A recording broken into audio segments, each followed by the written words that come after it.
They're not the best people to help build a company for the long term. We can throw money at people which will last for a while, and you can make a company look successful for a while, but it doesn't mean it can last.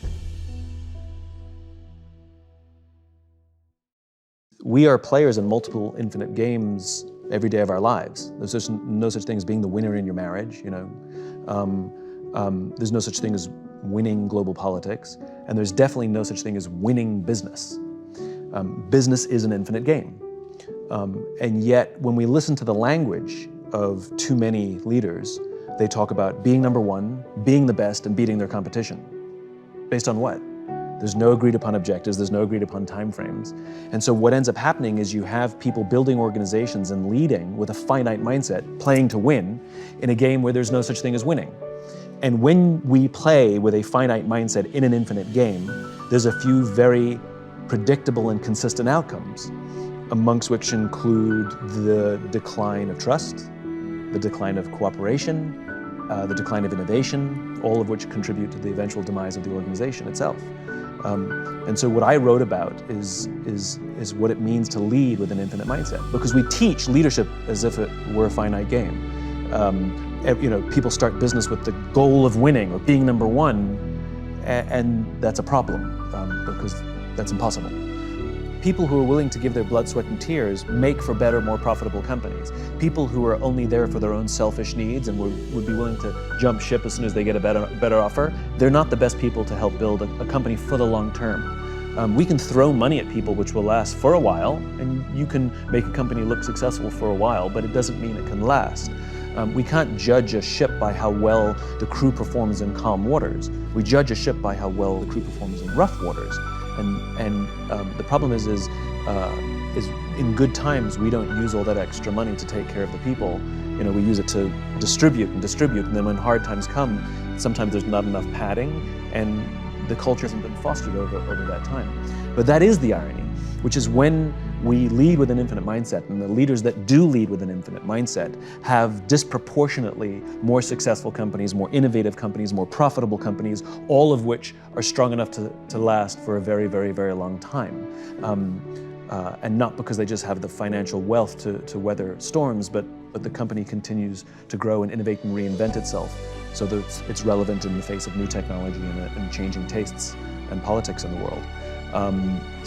That is the great irony, but it has to be genuine, meaning to say that I care about my people because they're a means to an end.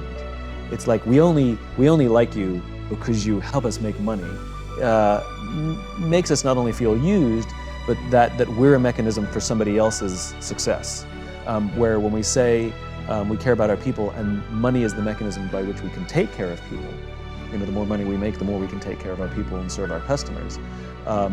It has a profound impact on our desire to give more. We want to feel safe at work, which means we feel that we can be ourselves. It means that we feel safe enough to raise our hands and say, I made a mistake, or I don't feel qualified for the position you've given me, I need more training, or I'm struggling at home, it's affecting my work, I'm scared, I need help. And to say any of those things with the confidence that our boss or any of our colleagues would rush to support us.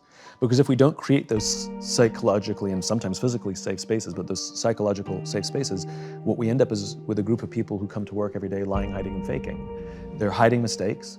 They are not admitting if they don't know how to do their jobs. They will never admit that they don't know something, for fear that it makes them vulnerable, for fear that it maybe makes them the weak link, that they'll find themselves on some short list at the next round of layoffs.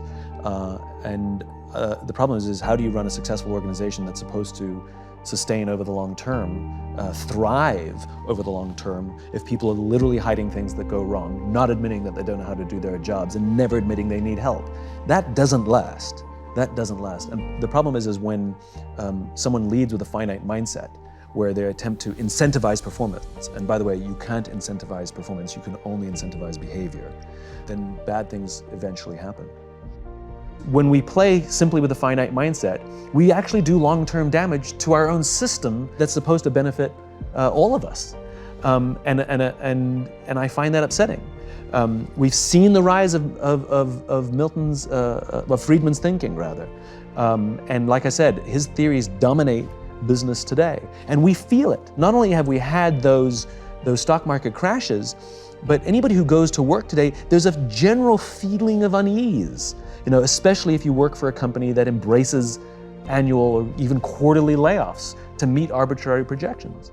Keep in mind, a lot of the companies that employ mass layoffs are profitable, just not as profitable as they would like. It's not like they're losing money and they had to do this to save the sinking ship. That's something completely different. These are highly profitable companies that missed a projection, and so they laid people off so they could meet that projection. There's something fundamentally wrong with that. And we know it because we feel it at work. We see this decline of trust. We are not loyal to our companies anymore. Why would we be? They're not loyal to us. And leaders set the tone. So when companies are loyal to us, we will give loyalty back to them. When they're not loyal to us, why would we be loyal to them? I'm tired of CEOs telling me that millennials these days don't stick around very long. Well, why would they if you don't offer them any kind of loyalty back? And it's not for the people to prove to you that they're loyal, it's the other way around. Leaders set the tone. And so it's because of this general business theory that we've seen a steady decline, a steady erosion of loyalty in the business world today. We don't want to work at a company for 20 or 30 years, mainly because we're not sure we could. We're not sure that the company actually cares to keep us around that long. I myself got tired of being told by people in positions of authority or people of extreme wealth that I was naive, that I don't understand how business works. And for many years, I believed them. I thought, maybe I am the dumb one, right? We all kind of feel that because they have the power, they have the authority, they have the money, they know more than we do. But we still go to work and feel uncomfortable. And it turns out that discomfort, that gut feeling that says that there's something wrong here, turns out that the majority actually knows something.